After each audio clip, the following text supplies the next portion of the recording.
Bismillah. Assalamualaikum warahmatullahi wabarakatuh.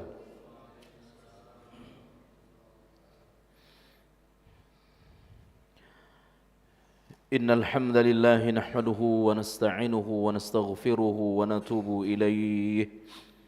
Ashhadu an la ilaha illallah wahdahu la syarika lah wa ashhadu anna Muhammadan abduhu wa rasuluhu alladzi la nabiyya wa la rasula ba'dah. Qauluhu ta'ala a'udzu billahi minasy syaithanir rajim. Bismillahirrahmanirrahim. Ya ayyuhalladzina amanu taqullaha haqqa tuqatih wa la tamutunna illa wa antum muslimun.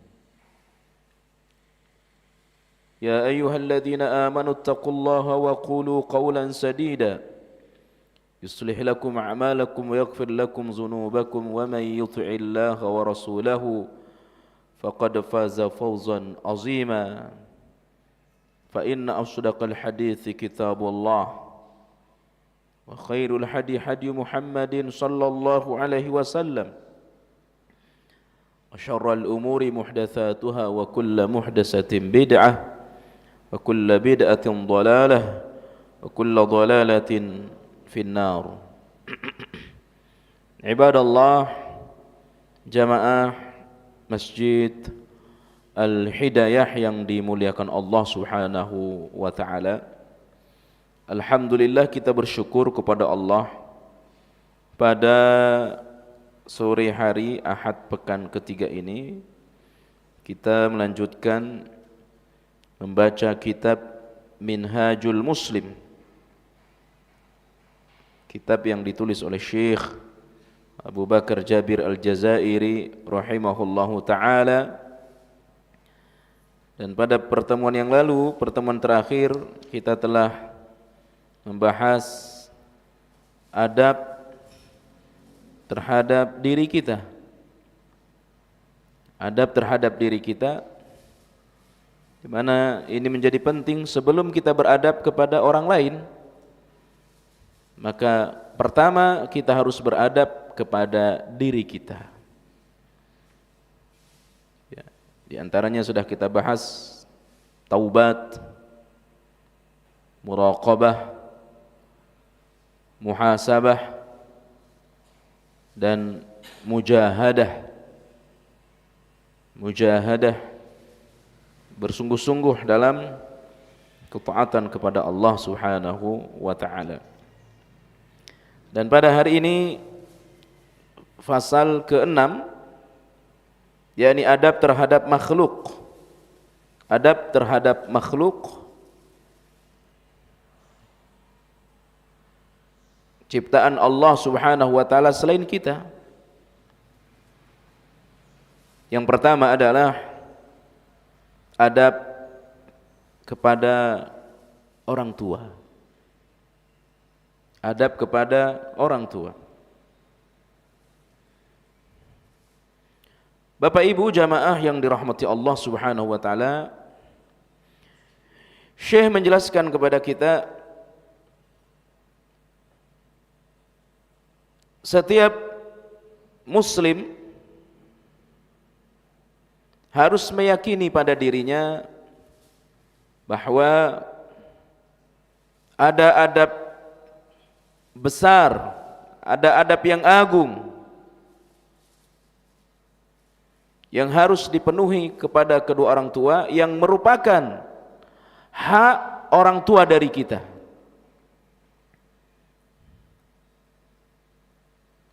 Jadi orang tua punya hak dari kita,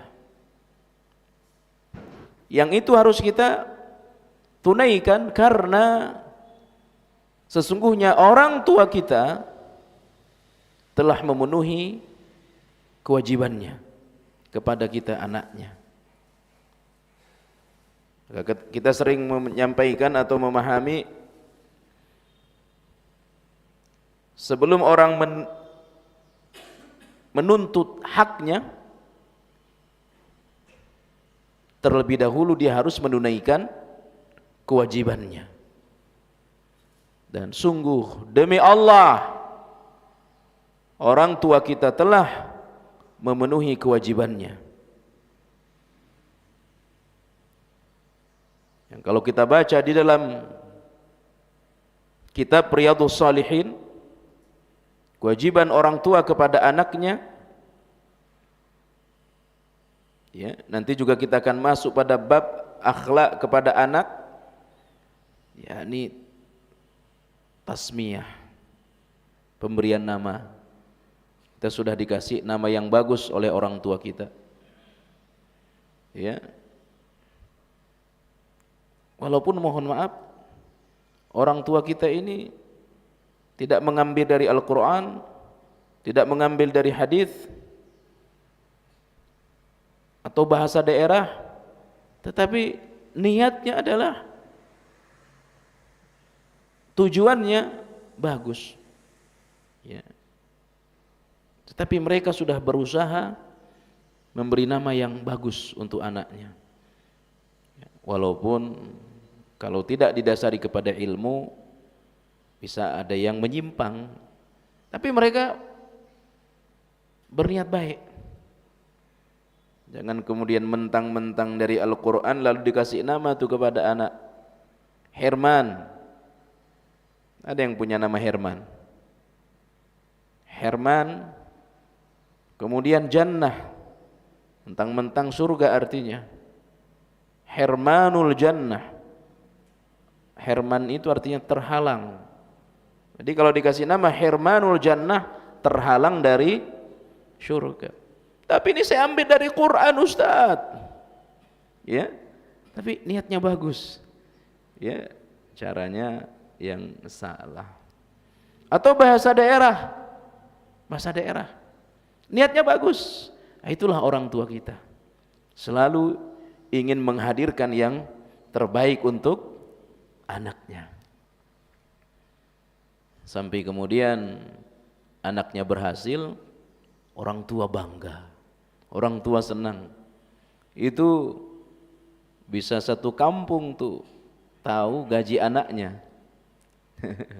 Karena gaji anaknya besar di kota, udah punya rumah di Jakarta, punya kendaraan, punya mobil, itu kampung bisa tahu. Siapa yang cerita? Orang tuanya. Itulah tabiat orang tua, ya, menghadirkan yang terbaik dan membanggakan anaknya. Mereka telah memenuhi kewajiban untuk kita anaknya. Mereka telah berjuang, berpeluh berkeringat, apalagi ibu kita. Kata kuncinya, saudara, mereka sudah memenuhi kewajibannya. Nah, sekarang mereka menuntut hak dari kita, yang merupakan kewajiban kita kepada mereka. Ikhwani jamaah yang rahmati Allah Subhanahu wa taala, menunaikan hak orang tua yang merupakan kewajiban kita kepada mereka tidak semata-mata karena sebab mereka kita hadir ke muka bumi ini. Bukan sekedar itu. Kita ingin membalas kebaikan orang tua, kita ingin membalas perjuangan orang tua, kita melakukan perkara-perkara itu, ya ibadallah, bukan sekedar itu. Tetapi kenapa kita melakukan itu, kata Syekh? Karena memang kita diperintah oleh Allah dan Rasulnya, ya. Karena memang kita diperintah oleh Allah, maka kita berbuat karena Allah.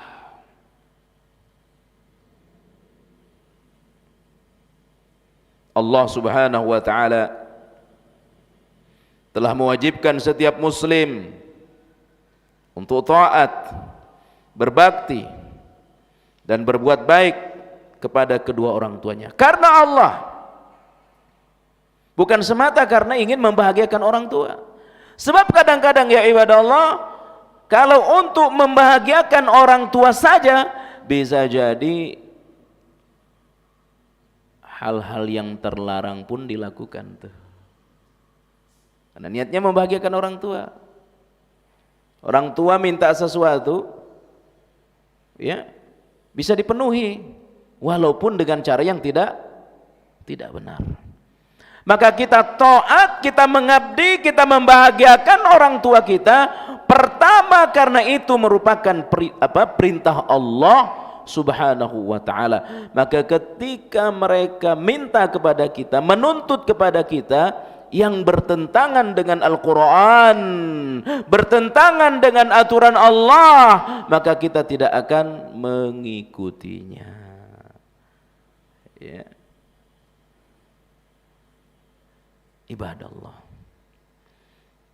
taat, berbakti kepada kedua orang tua, sampai-sampai datang setelah perintah mentauhidkan Allah. Perintah berbakti kepada kedua orang tua datang setelah perintah berbakti kepada kedua orang tua. Ini menunjukkan betapa agungnya, betapa mulianya membahagiakan orang tua, berbakti kepada orang tua. Allah Subhanahu wa taala berfirman pada surah Al-Isra ayat 23. Wa qada rabbuka alla ta'budu illa iyyah. Dan Rabbmu Allah Subhanahu wa taala telah mewajibkan, telah memerintahkan kepada saya, kepada kita semua, ya ibadallah. Apa perintah Allah? Alla ta'budu illa iyyah. Jangan sampai kita beribadah kecuali hanya kepada Allah. Dan ini merupakan perintah semua nabi. Termasuk perintahnya Luqman Al-Hakim.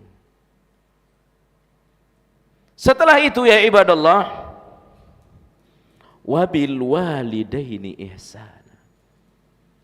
Setelah kita mentauhidkan Allah, beribadah hanya kepada Allah, wabil walidaini ihsana, hendaklah kita berbuat baik kepada kedua orang tua kita. Imma yablughanna 'indaka al-kibara ahaduhuma, jika salah seorang di antara keduanya atau kedua-duanya lanjut usia, usia lanjut itu atau usia senja itu kata ulama 40 tahun ke atas. Ya, 40 tahun, terutama kalau sudah 60 tahun. Ya. Ada satu bab di dalam kitab Riyadhus Shalihin namanya bab memperbanyak atau meningkatkan ketakwaan kepada Allah di akhir usia atau di usia senja. Usia senja itu qila arba'un. Dikatakan orang sudah lanjut usia berumur 40. Tapi yang paling dekat adalah situn, 60 tahun. Jadi di sini sebutkan imma yablughanna 'indakal kibara ahaduhuma, ketika salah satu di antara keduanya itu sudah lanjut usia, au kilahuma, atau kedua-duanya sudah lanjut usia bapak atau ibu, fala taqul lahuma uffin, maka janganlah engkau berkata kasar kepada mereka. Wala tanharhuma wa qul lahuma qawlan karima, janganlah engkau membentak keduanya dan janganlah engkau berkata yang tidak baik kecuali qawlan karima, ucapan-ucapan yang lembut. Ini menarik, Pak. Ya. Kenapa Allah mengikat dengan kata jika keduanya sudah lanjut usia, ya, atau ketika sudah berumur, jangan berkata kasar, jangan berkata karena usia 60 tahun itu sudah rentan dengan banyak lupa. Ya, udah banyak lupanya. Kadang ngomong berulang-ulang. Bicaranya berulang-ulang. Ya. Dan orang berumur 60 tahun ke atas, barangkali kita mengalaminya, bapak kita 60 tahun ke atas, ibu kita, itu senang didengar. Ya, senang didengar. Yang bisa jadi apa yang mereka bicarakan itu adalah sesuatu yang berulang-ulang. Ya.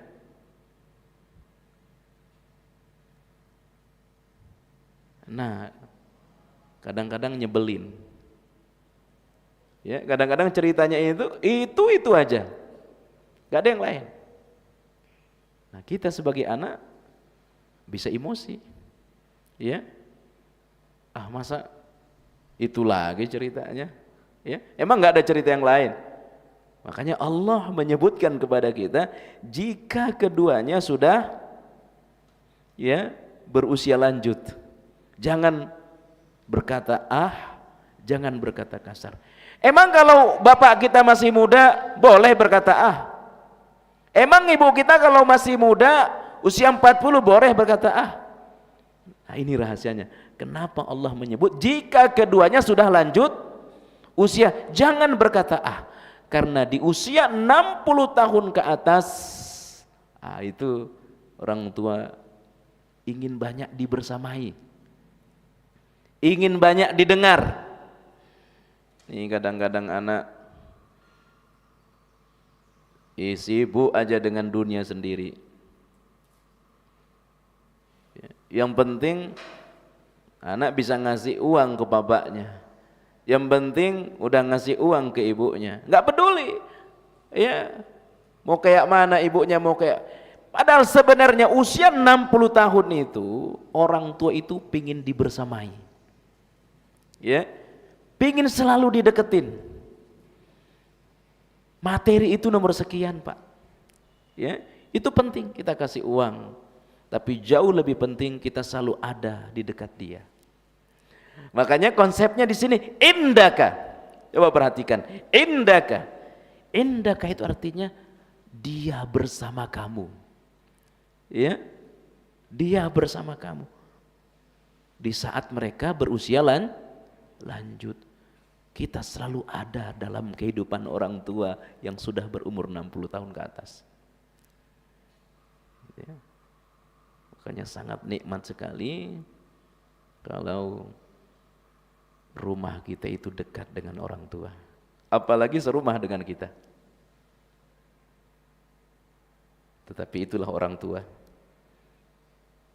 Semewah apapun rumah anaknya, sebagus apapun rumah anaknya, dia akan lebih betah tinggal di rumahnya yang sangat sederhana.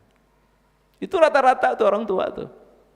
Ya, dia akan memilih kalau ada pilihan nih, rumah dia yang sederhana itu hasil jerih payah dia, dan anaknya punya rumah mewah, dia akan tetap memilih hidup di rumahnya yang sangat sederhana pada rumah anaknya mewah. Kenapa? Itulah bapak ibu kita, dia tidak mau ngerepotin anaknya. Nah, kita anak nih harus selalu ada bersamanya. Ya, jangan jadi alasan sibuk kerja.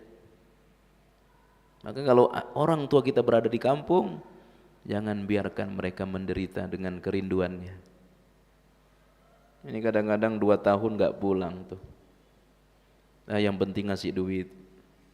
Itu penting, tapi jauh lebih penting kita ada di dekat mereka. Mereka akan cerita masa lalunya. Kita jadi pendengar setia aja. Ya, itu nikmat, Pak. Tiba-tiba kita udah dengar kabar orang tua meninggal, baru buru-buru pingin pulang. Nah, ini coba perhatikan konsep Quran ya. Jadi seolah-olah kalau berumur 40, kalau berumur 50 boleh kita berkata ya. Jika keduanya sudah berusia lanjut, jangan berkata karena ini usia rentan bagi orang tua. Ya, memancing emosi kita. Jadi saudara jamaah yang rahmati Allah Subhanahu wa taala, coba perhatikan ya. Indakal kiwara ahaduhuma au kilahuma. Mereka kan banyak cerita. Apalagi mohon maaf Pak, mohon maaf nih. Mudah-mudahan tidak jika keduanya sudah pikun. Mudah-mudahan tidak. Mudah-mudahan Bapak Ibu kita dijaga oleh Allah dari penyakit ini. Waduh, orang kalau sudah pikun itu nanya bisa berulang-ulang tuh. Bener Pak ya? Ya, nama anaknya aja lupa. Kamu siapa? Belum 2 menit nanya lagi dia, kamu siapa? Saya sering mengalami itu. Ya, itu sebel anaknya. Ya, itu sebel, malu anaknya.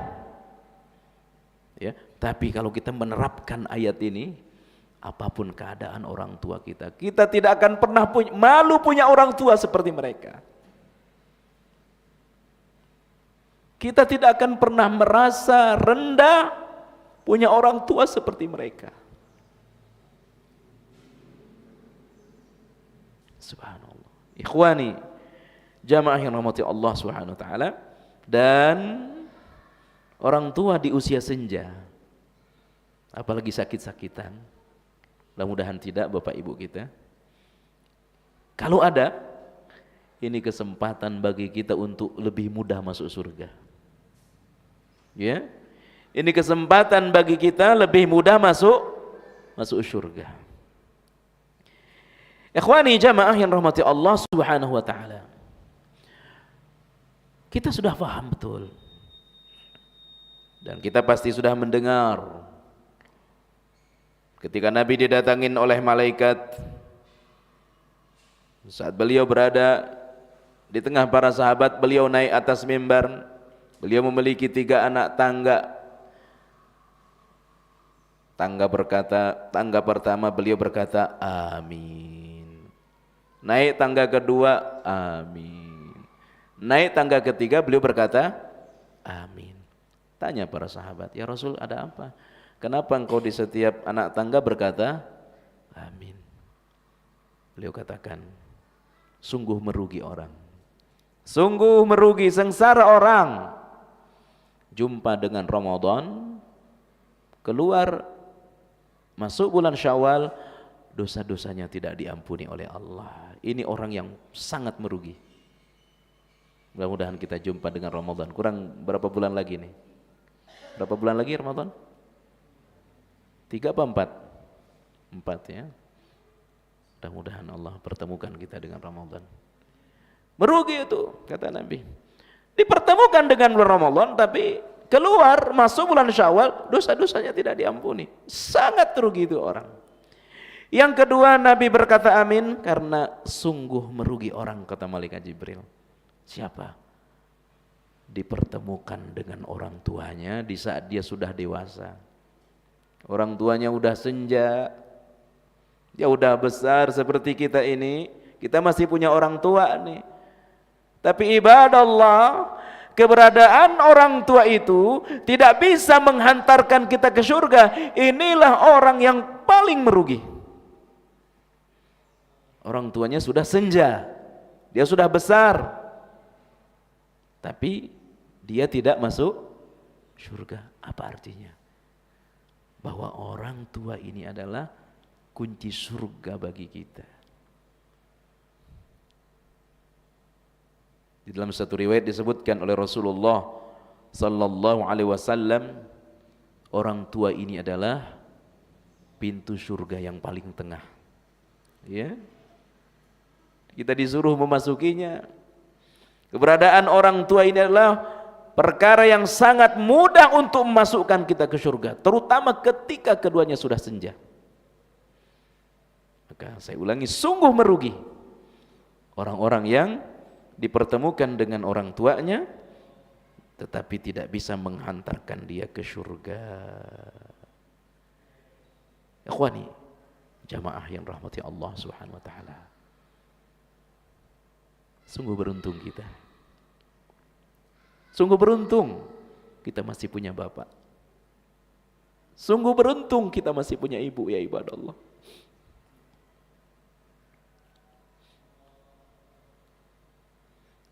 Kesempatan bagi kita untuk masuk surga sangat terbuka. Kalau perlu, anak itu rebutan. Rebutan anak itu, bapak tinggal di rumah saya aja. Ibu tinggal di rumah saja. Rebutan anaknya itu. Ya. Wa qul lahuma qawlan karima. Ucapkanlah kepada keduanya perkataan yang baik. Itu lebih membahagiakan mereka daripada kita memberikan uang sekian banyak kepada mereka. Itu jauh lebih membahagiakan mereka. Ya. Ini tidak. Udah nggak ngasih duit, kasar lagi omongannya kepada orang tua. Ya. Saya ulangi, qaulan karima diucapkan di saat mereka di usia senja. Itu lebih membahagiakan mereka, jauh lebih membahagiakan mereka daripada kita memberi uang dengan jumlah yang besar. Kita bangunkan mereka rumah, mereka tidak terlalu butuh, Pak. Kita kasih mereka uang bulanan dengan jumlah yang besar, mereka sudah tidak terlalu butuh. Berapa sih yang mereka makan?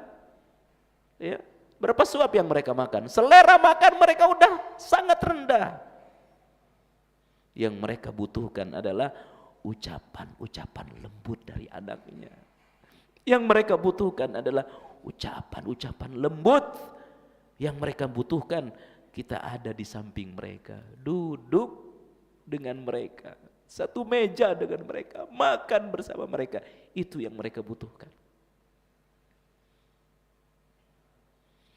Wa wasainal insana biwalidayhi hamalathu ummuhu wahnan ala wahnin wa fisaluhu fi amain anishkur li wa liwalidayka ilayyal masir.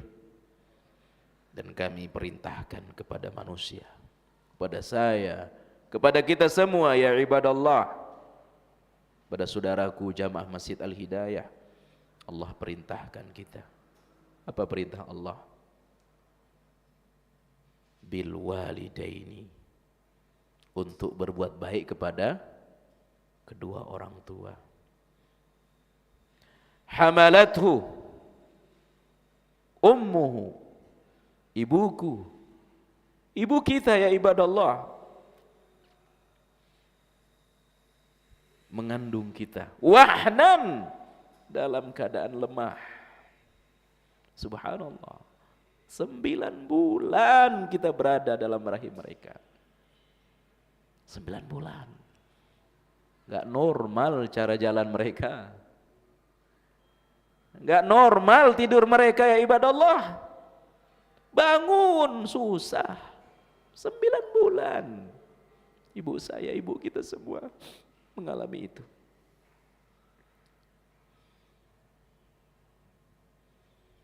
Setelah itu, ala wahnin, 9 bulan lelah. Tiba saatnya, ya, kelelahan yang kedua.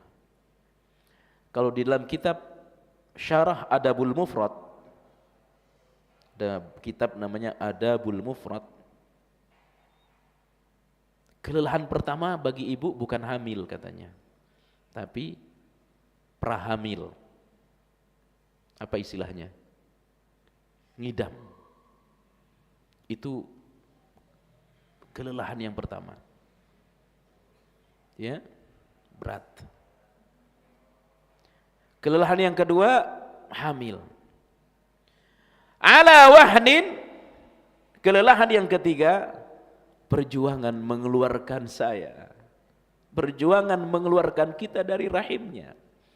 Antara hidup dan mati. Makanya kalau ada perempuan meninggal saat melahirkan, mati syahid. Saya izin sebentar, saya mau toilet. Mohon maaf ya.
Kita lanjutkan.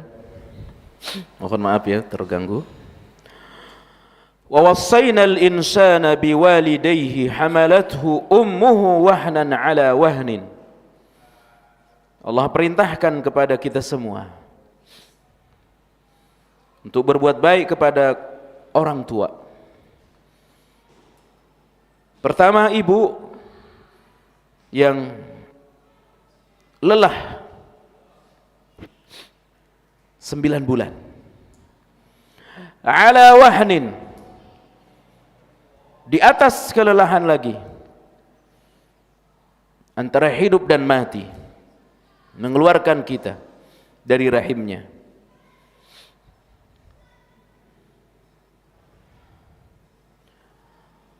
Wa fisaluhu fi amain, kelelahan yang ketiga dan yang keempat, membesarkan, ya, merawat kita selama 2 tahun.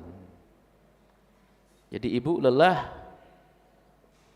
3 tahun, ya, selama 3 tahun ibu lelah. Cuma sekarang ini karena banyak wanita karir setelah lahiran sudah tidak genap 2 tahun. Ini secara tarbiyatul aulad, pendidikan anak, Pak. Ibu yang menyusui selama 2 tahun itu membentuk karakter anaknya. Yang pertama, menguatkan fisik. Ya, itu penelitian, dan ada satu buku namanya Tarbiyatul Aulad, pendidikan anak. Ya, ibu yang disusui selama 2 tahun oleh anak yang disusui oleh ibunya selama 2 tahun, itu yang pertama lebih ke fisik, anaknya itu lebih kuat. Ya, yang kedua secara akhlak juga mempengaruhi.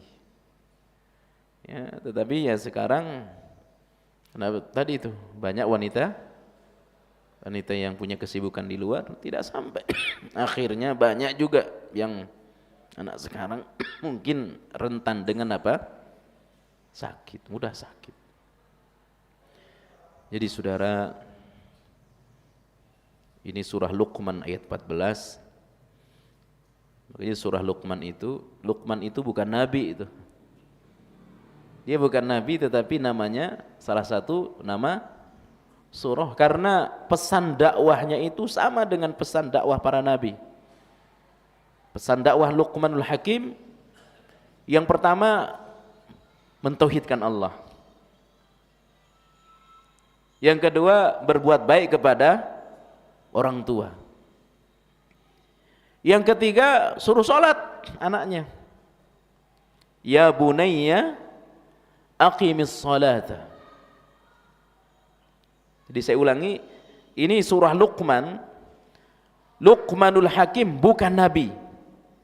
Tapi namanya itu menjadi salah satu nama surah di dalam Al-Quran, karena pesan dakwahnya sama dengan pesan dakwah para nabi. Pesan dakwah yang pertama adalah tauhid, jangan menduakan Allah, jangan berbuat syirik. Yang kedua, dakwah Luqmanul Hakim adalah berbuat baik kepada orang tua. Yang ketiga, dia suruh anaknya untuk sholat. Yang keempat adalah pesan dakwah Luqmanul Hakim, dakwah kepada orang, amar ma'ruf nahi munkar. Ya, ya bunayya aqimis salata wa'mur bil ma'ruf. Ya, mengajak orang berbuat baik. Nah, yang terakhir, nasihat Luqmanul Hakim kepada anaknya, jangan sombong. Jangan sombong.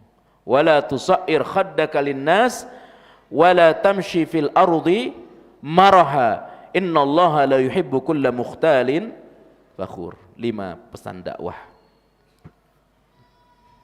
Ikhwani jamaah yang rahmati Allah Subhanahu wa taala.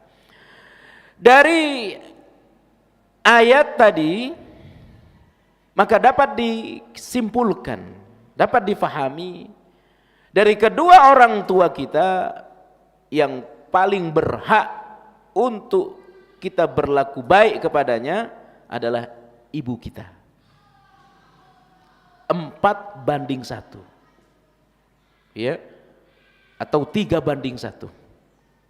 Kalau kita buka dalam kitab Adabul Mufrad, nanti bisa dibuka ya. Bab pertama itu bab berbuat baik kepada kedua orang tua. Bakti anak kepada kedua orang tua itu antara ibu dan bapak, satu kesempatan disebutkan 4:1, kesempatan yang lain 3:1. Nah, 4 itu dimulai dari proses hamil, ngidam.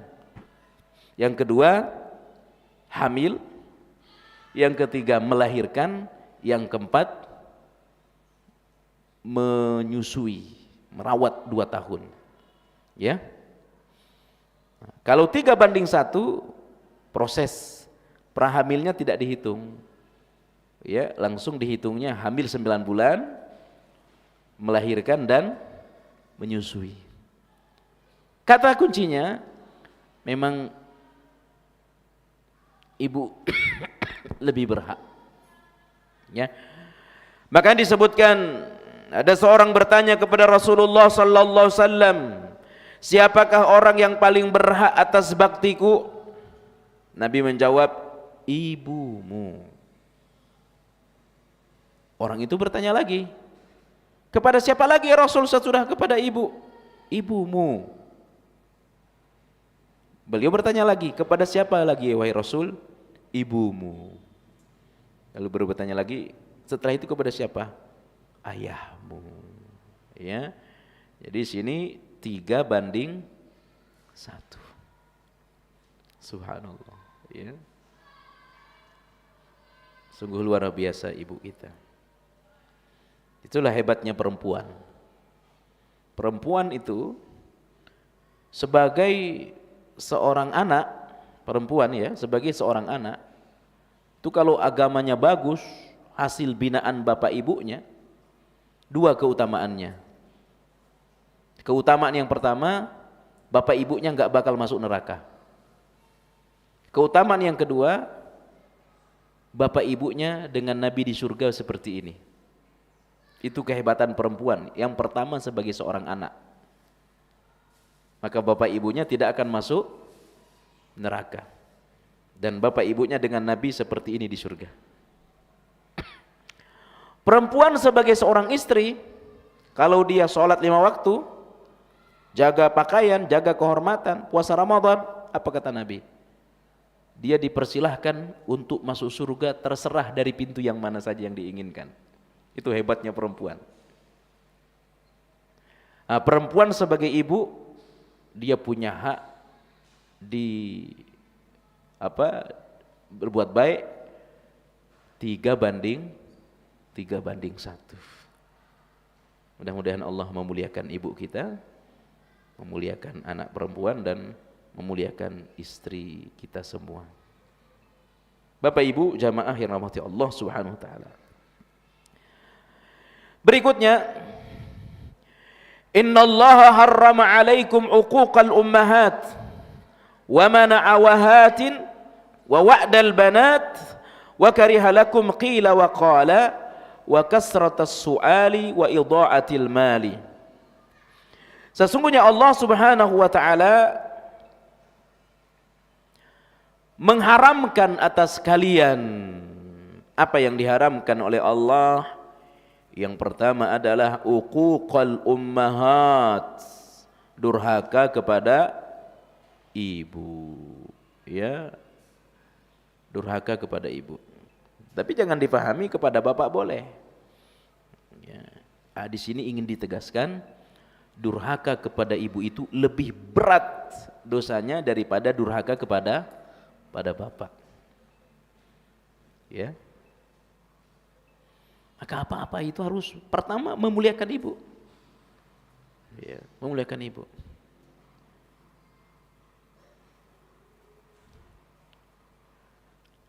Ini yang pertama ya, Allah haramkan kita durhaka kepada ibu. Yang kedua, Allah haramkan kita mana awahatin, mengubur hidup anak-anak perempuan. Nah, pertanyaannya, kalau anak laki-laki boleh apa tidak? Nah, ini ada hikmahnya. Kenapa Nabi menyebutkan mengubur anak-anak perempuan? Ya, mengubur anak-anak perempuan. Saya ingin langsung mengubur anak perempuan sebelum tadi saya lewati, saya sengaja ya. Karena dulu itu anak perempuan itu rendah. Ya. Pokoknya kalau dikasih anak perempuan dulu itu walla wajhu muswaddah. Wajah mereka itu cemberut kalau dikasih anak perempuan. Enggak senang. Makanya sampai terkenal satu cerita, Umar bin Khattab membunuh anak perempuannya. Itu enggak benar. Itu cerita palsu. Ya. Tapi cerita itu menyebar. Karena memang pada saat itu orang dikasih anak perempuan itu enggak demen, enggak senang. Ya. Kenapa? Biayanya lebih mahal. Tapi tidak banyak menghasilkan uang. Ya. Tidak banyak menghasilkan uang kalau anak perempuan. Kalau laki-laki kerja, ya kerja, bapak ibu dapat dari hasilnya. Kalau perempuan apa? Ya, makanya Nabi menyebutkan ya wa'dal banat, mengubur anak perempuan. Bukan berarti anak laki-laki boleh. Ya, dua-duanya haram. Kenapa diikat dengan kata anak perempuan? Karena tadi itu saya ulangi, dulu mereka tidak senang dikasih anak perempuan. Nah, Nabi tadi saya sampaikan, kenapa orang yang dikasih anak perempuan kalau dia jaga, dia rawat, bapak ibunya tidak akan masuk neraka dan bapak ibunya seperti ini dengan Nabi di surga?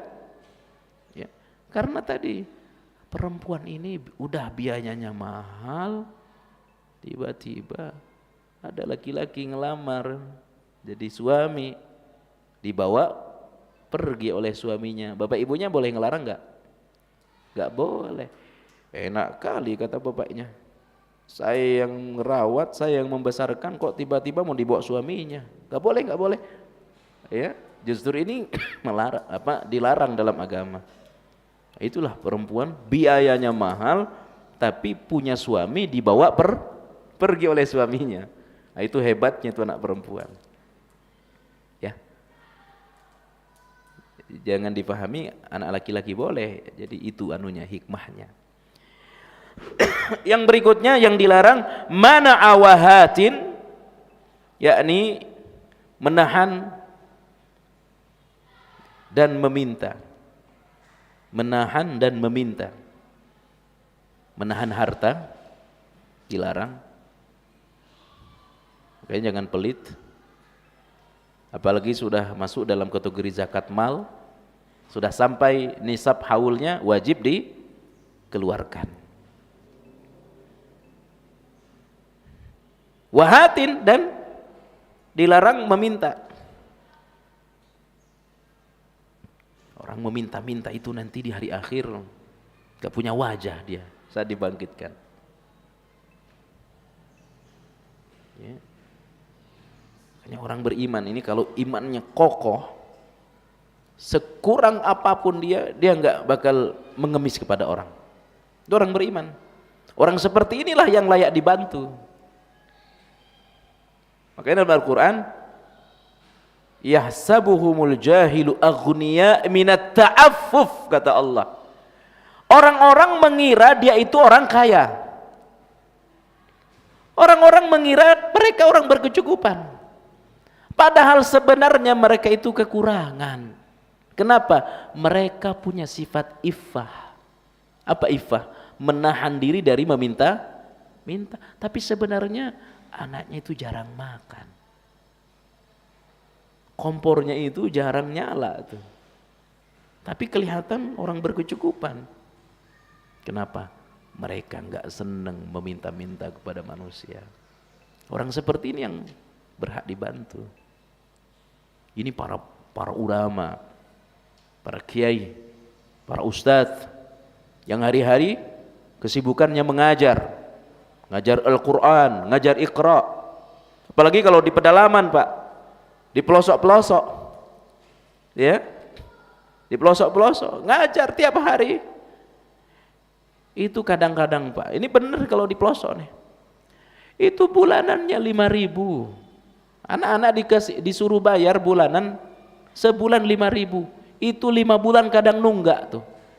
Bener ini Pak, kalau di daerah-daerah. Saya orang pulau, saya orang pelosok, ya. Itu nunggak. Apakah ustadznya kemudian mengeluh? Tidak. Ustadznya tidak pernah mengeluh. Karena bukan itu yang mereka harapkan. Tapi kelihatannya mereka orang berkecukupan. Kenapa? Mereka tidak akan meminta-minta kepada manusia.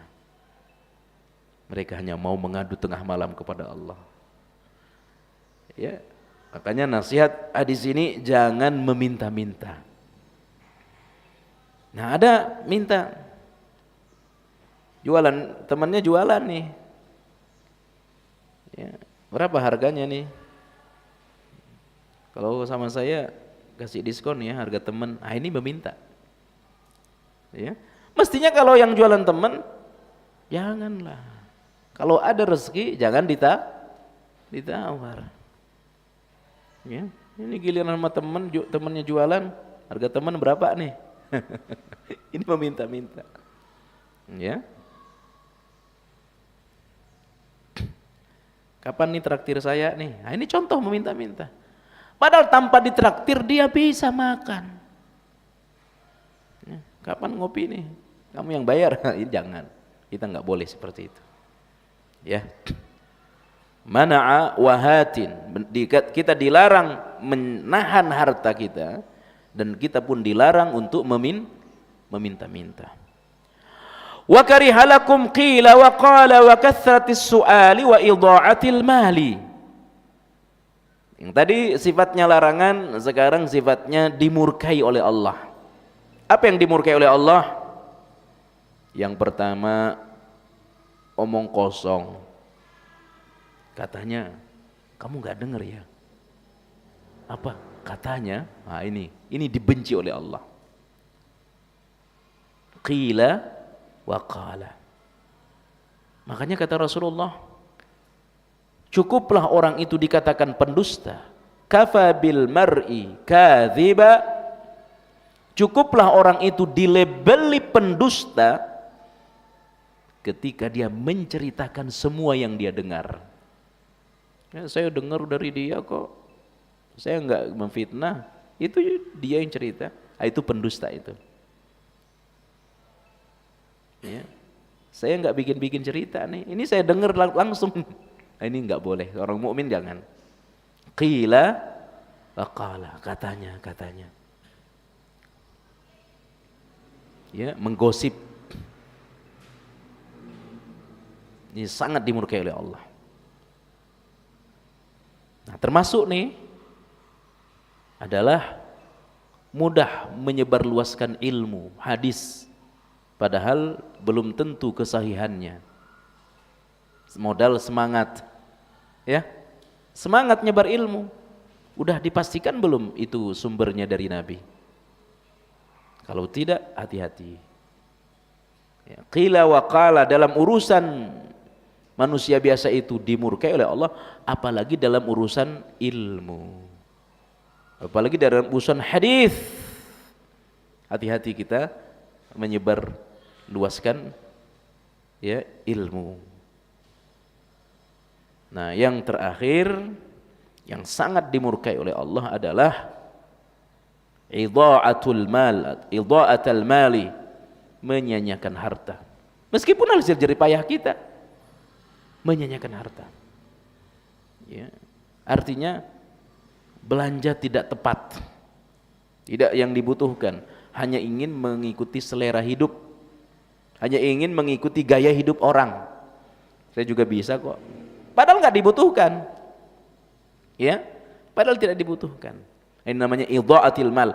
Meskipun harta kita, Makanya soal harta itu kata Nabi, orang di hari akhir tidak akan beranjak ke surga atau ke neraka di padang mahsyar sebelum ditanya kepadanya 4 perkara. La tazula qadama 'abdin hatta yas'alu anhu an arba'in. Tidak akan beranjak kakinya ke surga atau ke neraka sebelum ditanya kepadanya 4 perkara. Salah satu di antara 4 perkara itu tentang hartanya. Dari mana kau dapat hartamu dan untuk apa kau belanjakan hartamu? Ditanya oleh Allah di hari akhir itu. Oke lah, sumbernya halal. Kita bekerja di tempat halal, tidak pernah mengambil yang bukan hak kita, tidak pernah mencuri, tidak pernah menzalimi orang. Selesai kita soal pertama. Nah, soal kedua nih, kemana kau belanjakan hartamu? Ya? Apakah tepat sasaran apa tidak? Apakah hanya ingin mengikuti selera hidup apa tidak? Maka tidak ada perkara yang paling penting memanfaatkan harta selain disimpan di langit. Makanya kata seorang sahabat, jika kalian ingin menyimpan harta, simpanlah di langit. Apa maknanya? Bukan berarti kita terbang ke langit lalu kita simpan, bukan. Tapi kita infakkan, kita sedekahkan. Itu nggak bakal ada yang nyuri itu. Ya, kalau nyimpan di bantal, nyimpan di bank, itu ada kemungkinan hilang, ada. Ya. Tapi menyimpan harta di langit nggak bakal hilang. Nggak bakal hilang. Hilang dia kalau kita ceritakan. Saya udah infak, saya sudah sedekah. Nah, itu baru hilang. Tapi selama kita pandai menyembunyikannya, tidak diketahui oleh orang lain, aman harta kita. Itulah hakikat dari harta kita. Maka idha'atil mal, menyia-nyiakan harta termasuk perkara yang sangat dimurkai oleh Allah Subhanahu wa ta'ala. Ikhwani, jamaah yang rahmati Allah Subhanahu wa ta'ala. Kemudian Nabi bersabda, ala unabbi'ukum bi akbaril kabair? Qalu bala ya Rasulullah. Maukah kalian aku beritakan tentang dosa yang paling besar? Qalu bala ya Rasulullah, tentu kami mau wahai Rasulullah. Qala al-isyraku billah. Yang pertama adalah syirik, menduakan Allah. Yang kedua, uququl walidaini, durhaka kepada kedua orang tua. Dosa paling besar setelah dosa kepada Allah, syirik, menduakan Allah. Dosa durhaka kepada kedua orang tua. Wa kana muttaki'an fajalasa. Ketika itu Rasulullah sallallahu alaihi wasallam sedang bersandar. Fajalasa, lalu beliau duduk kembali. Termasuk dosa besar kata Nabi, qaulaz zuri, yakni berdusta. Ya, berdusta. Syahadataz zur, persaksian palsu.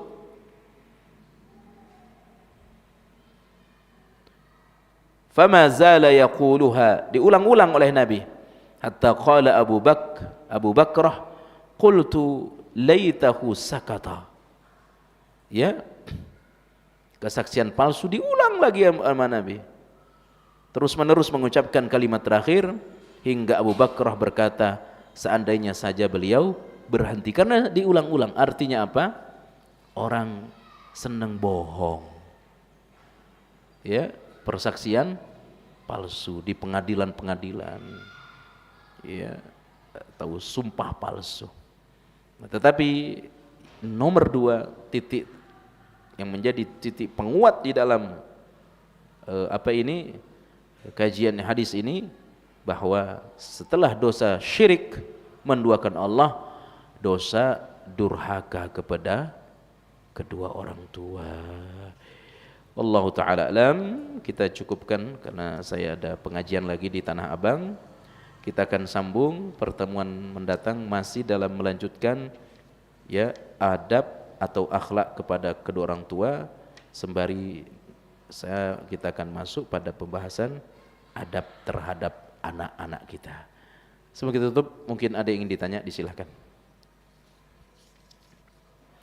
Apabila kita pernah berbuat zalim atau durhaka kepada orang tua dan belum sempat minta maaf kepada orang tua dan mereka sudah meninggal, bagaimana cara bertobatnya dan apakah dosa ini akan dilangsungkan diazab dalam kubur? Cara bertobatnya adalah perbanyaklah infak atas nama beliau. Ya, perbanyak sedekah atas nama kedua orang tua kita, termasuk di dalamnya banyak memberi makan kepada adik kakaknya, adiknya atau kakaknya. Ya, adik bapak kita, kakak bapak kita atau adik ibu kita, banyak beri makan kepada mereka, banyak berinfak kepada mereka. Nah, setelah itu perbanyak memohon ampun kepada Allah untuk mereka. Ustaz, kakaknya udah nggak ada, adiknya udah nggak ada.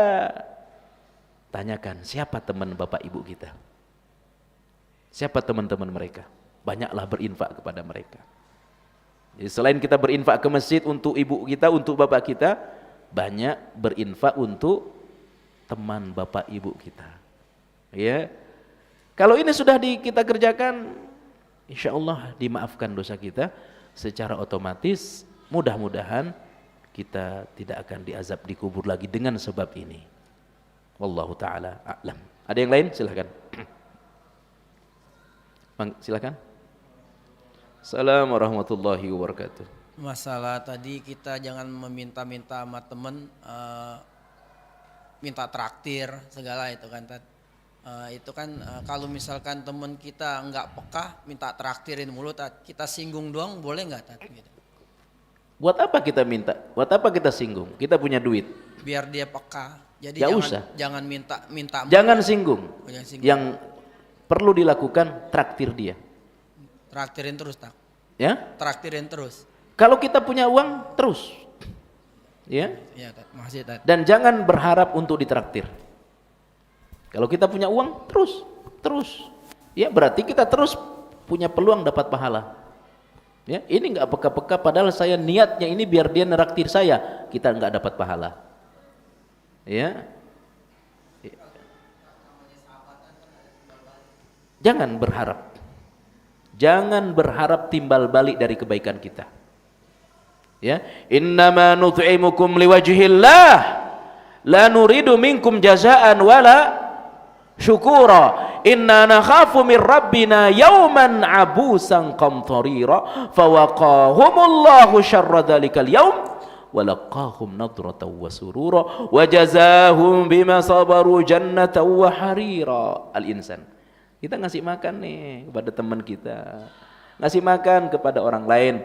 Ngapain kita ngasih makan tiap hari? Di situ Allah menggunakan fi'il mudhari, innama nut'imukum. Berarti kita ngasih makan sering. Bukan sekali-kali tapi sering. Ngapain? Liwajhillah, karena kita pengen ridha Allah. La nuridu minkum jazaan wala syukura. Enggak ada dalam hati saya agar dia suatu saat nraktir saya, enggak ada. Ya.